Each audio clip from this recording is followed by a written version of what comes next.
The Houston Texans had a rough night Monday night in Seattle. They got home late. Game ended after 1 o'clock Eastern time on Tuesday. They had to turn around and play at 1 o'clock Eastern time on Sunday at home. They got the short straw on the short week, but you know what? Didn't matter. That defense, suffocating. And I thought, well, Shanahan, DeMeco Ryans, I thought Shanahan would have the edge. Right. It felt like DeMeco went over to this Texan coaches and was like, here, this is what Salah's doing. This will give them problems. Give this play to C.J. Stroud and see how they handle it. He knows that defense. And he does, right.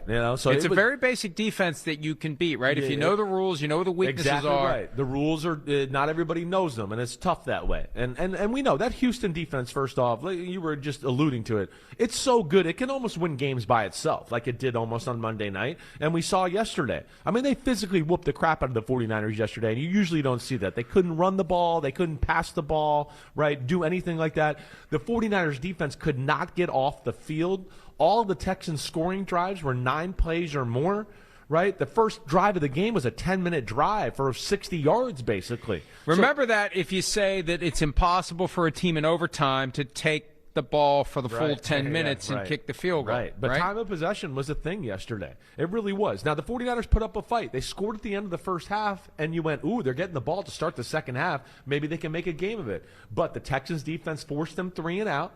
And then the Texans went on a 94-yard touchdown drive to make it 23-7, and that was like night-night moment right there. But they ran the ball a little yesterday, and C.J. Stroud had his best game of the year throwing the football. I'm still a big believer in C.J. Stroud. They just need to help him out a little there. Well, and there was so much chatter about that team coming out of the loss to the Seahawks. The offense looked so bad. DeMeco Ryans was asked whether or not he's going to – and I can't remember whether it was last week or the week before. Their offense has been so sluggish lately. I don't know what week he was asked, is he going to fire his offensive coordinator.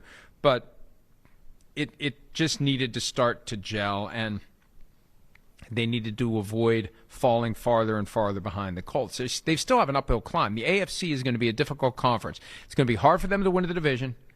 It's going to be hard to get a wild card spot, and this is a team that had set a standard the last 2 years. Yeah. I saw something last week that, like, there was an article that was linked by Sports Business Journal suggesting that Nick Caserio could be in trouble. It's like, I mean, they have turned this around. That's crazy, right? It's turned this around. Their defense is almost perfect just from a roster standpoint. The offense has a lot of pieces, but they just don't have it all together. They have some young receivers that are kind of climbing the ranks as we talk right now.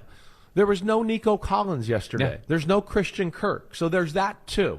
No, I mean, they've done a really good job down there in Houston throughout the whole organization. I'm a big fan of it. But, yeah, the offensive line and the offensive coordinator thing's kind of been their kryptonite, and they got to get it figured out. I'm not giving up on Houston and sneaking into the playoffs quite yet. I'm not. Because of their culture, because of their defense, because of the AFC and some of those teams at the bottom in the playoffs right now, I could certainly see them come back. I could see the Jaguars falling off. Some of these teams that are in the playoffs, Jaguars have already fallen off. They're already falling off, right? So I could see the Texans getting back in the mix of things still, here. you got the Bills, you got the Steelers / Ravens, right? You got the Colts, you got the Chiefs, and then you got the Chargers, the Broncos, and the Patriots. There's a lot of teams. There's going to be a team that is good that isn't going to get in. Yeah, you're maybe right about more that. than one. You're right about that. Hi, it's Mike Florio. Thanks for watching PFT on YouTube. Hit subscribe for the latest news and analysis from Pro Football Talk.